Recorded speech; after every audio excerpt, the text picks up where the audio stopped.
His mother told him he'd never make it. She died before he could prove her wrong. But her voice didn't die with her. It moved into his head and never left. This is the story of a man who had to silence the cruelest critic he'd ever faced. Himself. Welcome to Strong Mind Stories, where we explore real human strength, the kind that comes from overcoming mental battles, life setbacks, and the challenges that try to break us. If that speaks to you, hit that like button and subscribe so you never miss a story. I actually read every comment, so drop your thoughts below, and if you have a story idea or a challenge you'd love to see explored, I want to hear it. Let's get into today's story. The sound of her voice. Tyler Brennan struck out looking at a fastball down the middle, and the first thought that entered his mind was his mother's voice. You're never going to make it. You don't have what it takes. He walked back to the dugout, bat hanging loose in his hand, trying to ignore the hollow feeling in his chest. AAA baseball. 28 years old. Batting .267 on the season. Good enough to stay in the minors forever, not good enough to get called up. Shake it off, Ty, his teammate Rodriguez called out. Next at-bat. But Tyler knew there wouldn't be a next at-bat. Not mentally. Because the voice in his head, the one that sounded exactly like his mother, had already decided he'd failed. And once that voice started, it didn't stop. Tyler had grown up in Stockton, California, 45 minutes from Oakland. His father had left when he was 6. His mother, Patricia, had raised him and his older sister alone, working 2 jobs, exhausted and bitter and convinced that nothing Tyler did was ever quite good enough. You struck out twice today? What were you thinking up there? A 300 average? That's it. The scouts aren't going to notice average. You got drafted in the 15th round? That's basically nothing. Most of those guys never make it. Even the good things, the scholarship offers, the draft selection, the progression through the minor league system, were never celebrated. They were just proof that he could have done better if he'd tried harder, focused more, been different somehow. Tyler had spent his entire life trying to prove her wrong, trying to be good enough, trying to finally hear her say she was proud. She died 3 years ago. Heart attack at 59. And Tyler had realized at the funeral that he'd never hear those words. Would spend the rest of his life chasing approval from someone who couldn't give it. The voice, though, the voice was still there. That night, Tyler sat in his apartment in Sacramento, eating leftover Chinese food and half watching a show on Netflix. Some drama about a dysfunctional family. He wasn't really paying attention until one of the characters, a middle-aged woman in therapy, started describing her relationship with her father. I can't make a decision without hearing his voice in my head, the character said, criticizing everything, telling me I'm doing it wrong. Even though he's been dead for 5 years, he's still running my life. The therapist on screen leaned forward. What you're experiencing is a common result of childhood emotional abuse. The inner critic, that voice, it's an internalized version of your father. It's not actually him. It's you, continuing the pattern of criticism he established. Tyler set down his fork. The question, the therapist continued, is whether you want to keep living with that voice, or whether you're ready to challenge it. Tyler grabbed his phone and started searching. Internalized criticism childhood, constant criticism effects, inner critic therapy. The results flooded in. Articles about children of critical parents. About perfectionism and fear of failure. About the way constant criticism rewires your brain, makes you your own worst enemy, creates an internal dialogue that sabotages you from within. Tyler read until 2 a.m., his food forgotten and cold. Everything described him. The perfectionism that made mistakes feel catastrophic. The anxiety before performances. The way he tensed up in high-pressure situations, his body physically contracting as if expecting criticism. The voice that told him he wasn't good enough, would never be good enough, should just give up. It wasn't his mother anymore. It was him. He'd taken her voice and made it his own, and it was destroying his career. The next morning, Tyler showed up at the field 2 hours early. Found the team's sports psychologist, a woman named Dr. Lisa Park, who did consulting work with the organization. I need help, he told her. They sat in an empty office while Tyler explained. The criticism growing up, the voice in his head, the way he tensed up in crucial moments, the pattern of underperforming when it mattered most. I can hit 300 in practice, he said. But in games, especially important at-bats, I lock up. Start overthinking. Hear the voice telling me I'm going to fail. And then I do. Dr. Park nodded. It's called performance anxiety. often rooted in fear of negative evaluation. Your mother's criticism taught you that mistakes were unacceptable. So now, when the pressure's on, your brain goes into threat mode. You're not trying to succeed, you're trying not to fail. And that makes you tight, overthinking, unable to access your natural abilities. So what do? We work on it. Cognitive behavioral techniques to challenge the negative thoughts. Mindfulness to stay present instead of focusing on not being good enough. Reframing your relationship with failure. She paused. And we need to address the voice itself. To recognize it's not truth, it's an old recording. One you can choose to turn off. The work was harder than Tyler expected. Dr. Park had him keep a journal, writing down every instance of the critical voice. What it said, when it appeared, what triggered it. Tyler filled pages. After striking out, you're worthless. You'll never make it. After a bad throw, you can't do anything right. Before a big at-bat, you're going to embarrass yourself. After going 2 for 4, you should have gone 3 for 4. That last at-bat was pathetic. Now, Dr. Park said in their next session, I want you to challenge each thought. Ask yourself, is this objectively true? Would I say this to a teammate? What evidence contradicts it? Tyler started the exercise, felt ridiculous, then kept going. You're worthless. Challenge. I'm a professional baseball player in AAA. Less than 1% of people who play baseball reach this level. That's not worthless. You'll never make it. Challenge. I've progressed through every level. I'm one call up away from the majors. That's closer than most players ever get. You should have gone 3 for 4. Challenge. A .500 batting average would lead the entire major leagues. 300 is excellent. I'm being unrealistic. It felt like arguing with his mother, like disrespecting her, like claiming he deserved something he hadn't earned. But slowly, gradually, the exercise started creating distance. The voice was still there, but Tyler was learning to recognize it as separate from himself. Not truth, not reality, just an old pattern. Dr. Park introduced him to mindfulness techniques. Before each at-bat, Tyler would take 3 deep breaths. Feel his feet on the ground. Notice the weight of the bat in his hands. Bring his attention to the present moment instead of spiraling into worry about outcomes. When the voice starts, she told him, acknowledge it. There's the critic again. Then consciously choose to focus on what you can control. Your breathing, your setup, watching the ball. Not what might happen, not what the voice says. Just this moment. Tyler practiced it religiously. In the cage, in the field, at the plate during games. The first few times, it didn't work. The voice was too loud, the anxiety too strong. But he kept at it. And slowly, very slowly, things began to shift. 3 weeks into the mental work, Tyler came to the plate in the bottom of the ninth, game tied, runner on second. The old Tyler would have tensed up, would have heard the voice screaming about how he was going to fail, how this was too much pressure, how he should have been better prepared. Instead, Tyler took his 3 breaths, felt his feet, noticed the weight of the bat. The voice started, you're going to strike out. You always do in these. There's the critic, Tyler thought, then brought his attention back to the pitcher, to the ball, to this moment. First pitch, fastball outside. Ball 1. The voice, see? You're scared. You're not even swinging. Tyler breathed, focused on the pitcher's release point. Second pitch, slider away. Tyler laid off. Ball 2. Third pitch, fastball middle in. Tyler's body moved before his mind could interfere. Perfect swing. The ball jumped off his bat, screaming into the gap. Runner scored. Game over. Tyler stood on second base, breathing hard, and realized the voice had been there.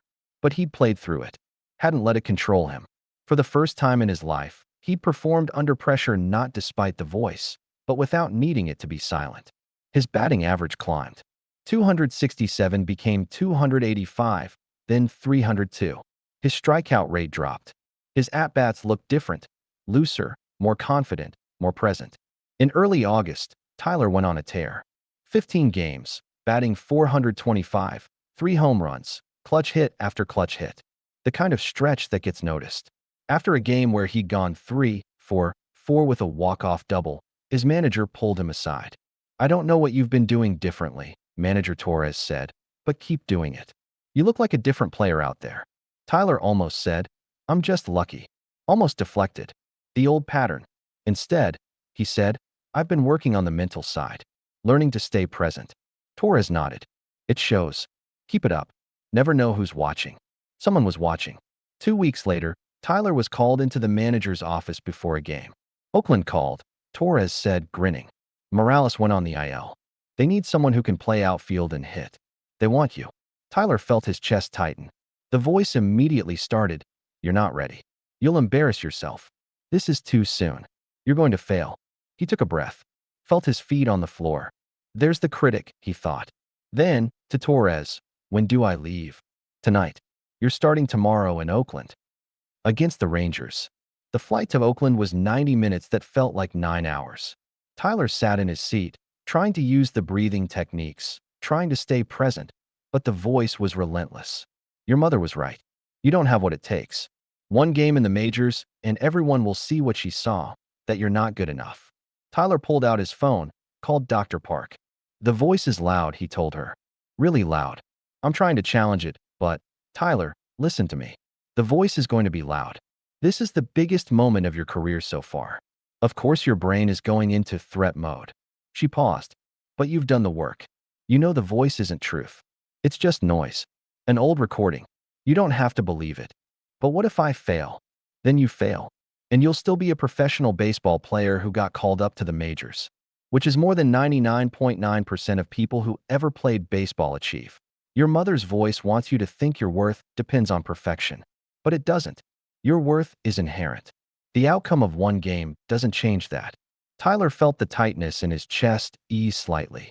"Okay. And Tyler, remember, you're not that scared kid anymore, trying to earn her approval. You're a grown man who's worked incredibly hard to get here. You've already proven yourself.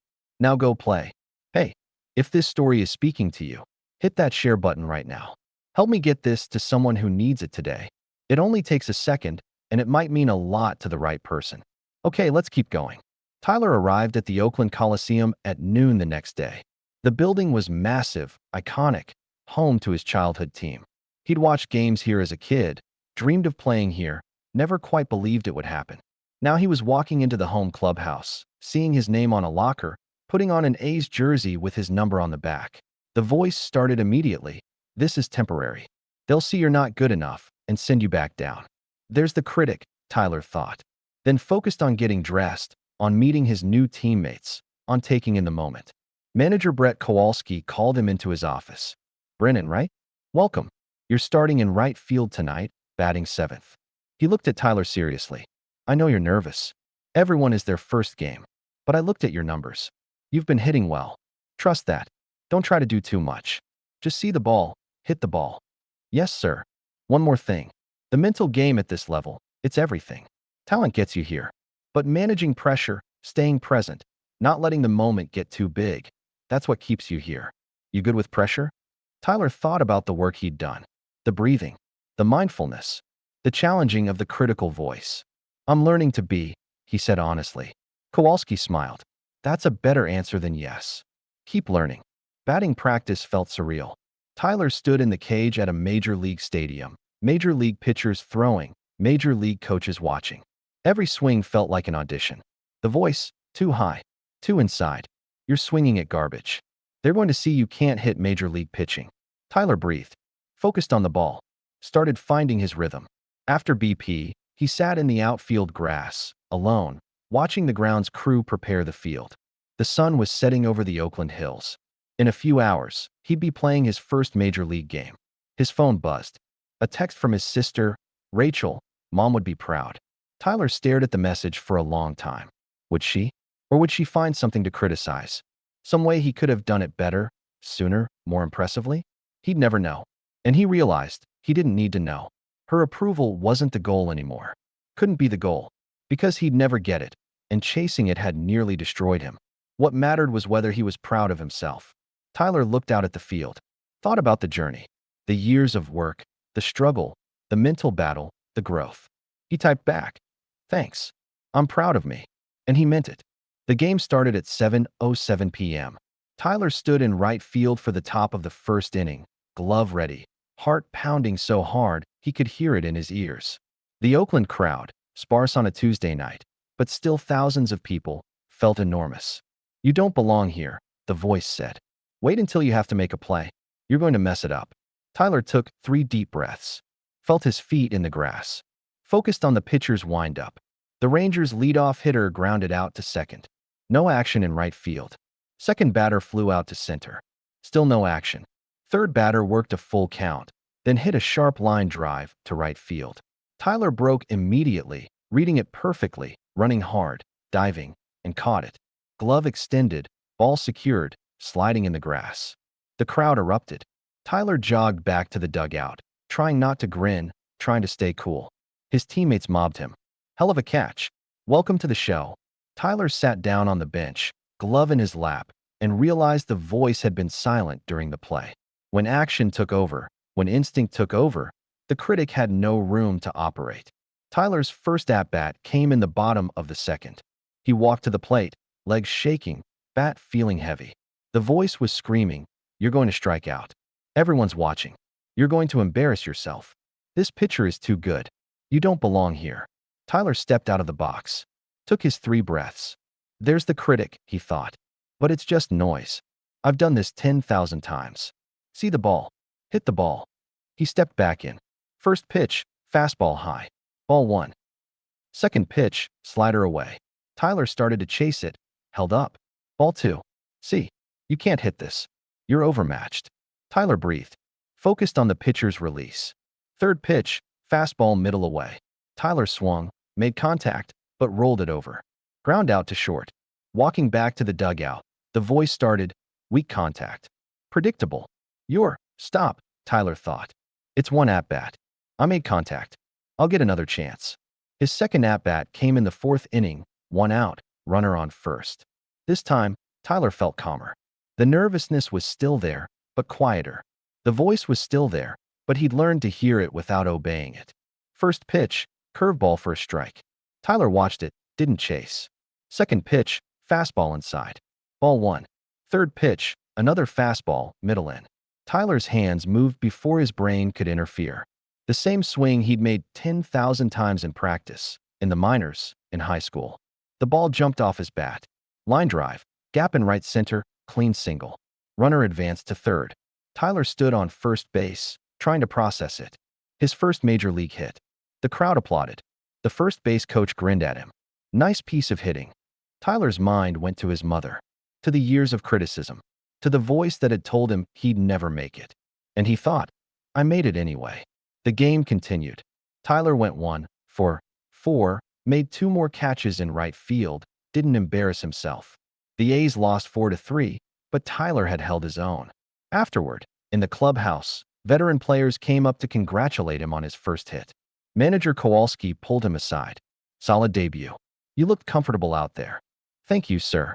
You're up here for at least a week while Morales is out. Show me what you've got. Tyler nodded, tried to stay composed. Inside, he was screaming with excitement and terror and pride. Over the next week, Tyler played in 5 more games. His batting average was 267, not spectacular, but respectable. He made several good defensive plays, struck out 4 times, but also worked 3 walks. Most importantly, he was learning to manage the voice. It was still there, probably always would be. Before every at-bat, before every defensive play, the critic would start its litany of doubts and predictions of failure. But Tyler had learned to acknowledge it without obeying it. There's the critic, but I'm going to play anyway. Some at-bats, the voice won. He'd tense up, overthink, fail. Other at-bats, he'd stay present, trust his training, succeed. The difference was that now he could tell which was which. Could recognize when he was playing his game versus when he was playing scared. On his 7th day with the team, Tyler was called into Kowalski's office. Morales is cleared to come back, the manager said. We need to make a roster move. Tyler's stomach dropped. This was it. Back to AAA. 1 week in the majors. The voice started immediately. See? Told you. Not good enough. Never were. However, Kowalski continued. We've been impressed with what we've seen. Your defense is solid. You're making contact. Your working counts. Most importantly, you don't look overwhelmed. You look like you belong here. Tyler waited, not sure where this was going. We're sending Jameson down instead. You're staying. It took Tyler a moment to process the words. I'm staying. For now, keep doing what you're doing. Keep improving. Show me you deserve to stay. Kowalski smiled slightly. Welcome to the Oakland A's, Brennan. That night, Tyler sat in his apartment in Oakland. He'd found a short-term rental, just in case, and called Dr. Park. "They're keeping me," he told her. "I'm on the major league roster." "Tyler, that's incredible. How do you feel?" "Terrified. Excited. Proud." He paused. "And I keep waiting for the voice to tell me I don't deserve this. That I got lucky. That I'm going to mess it up." "And what do you tell the voice?" Tyler thought about it. About the work he'd done. About the journey from being his mother's perpetually disappointing son to being a major league baseball player. "I tell it, maybe I will mess up. Maybe I'll struggle. Maybe I'll get sent down eventually. But right now, I'm here. I earned this. And no amount of criticism, from her, from the voice, from anyone, can take that away." "That's exactly right. Tyler, do you understand what you've done? You've broken the pattern. Your mother's criticism, it was supposed to keep you small, keep you doubting yourself. But you did the work to separate her voice from your truth. And now you're living your dream." Tyler felt tears in his eyes. "I wish she could have been happy for me. Just once." "I know. But you can be happy for yourself. That's what she couldn't teach you. That your worth doesn't come from someone else's approval. It comes from you. From your effort, your growth, your courage to keep going even when it was hard." Epilogue. Tyler Brennan played in 43 games for the Oakland A's that season. He batted .251 with 2 home runs, played solid defense, and earned a spot on the opening day roster the following year. The critical voice never fully went away. Before big at-bats, before important games, it would still appear, telling him he wasn't good enough, predicting failure, channeling his mother's decades-old criticism. But Tyler had learned something his mother never taught him: that doubt and action could coexist, that you could be scared and uncertain and still show up. That criticism, internal or external, only had the power you gave it.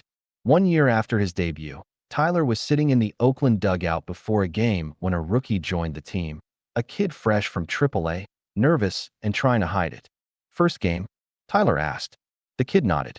"I'm terrified. My dad always said I'd never make it this far. Part of me thinks he's right."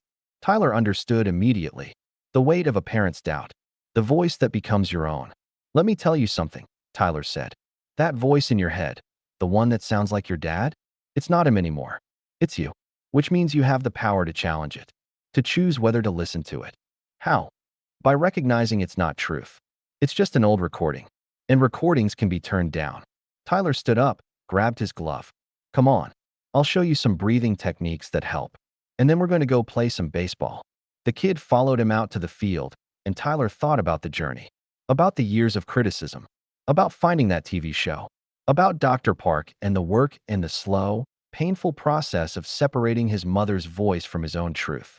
He'd never gotten her approval. Would carry that loss his whole life. But he'd learned something more valuable: how to approve of himself. How to be proud of his own effort, his own growth, his own courage. And now he was passing that lesson on. The critical voice would always be there, whispering doubt and fear and predictions of failure. But Tyler Brennan had learned to play anyway. And that, more than any statistic, any achievement, any external validation, was his real victory. He stepped onto the field, heard the crowd, felt the sun on his face, and smiled. He'd made it. Not because he'd proven his mother wrong, but because he'd finally stopped trying to.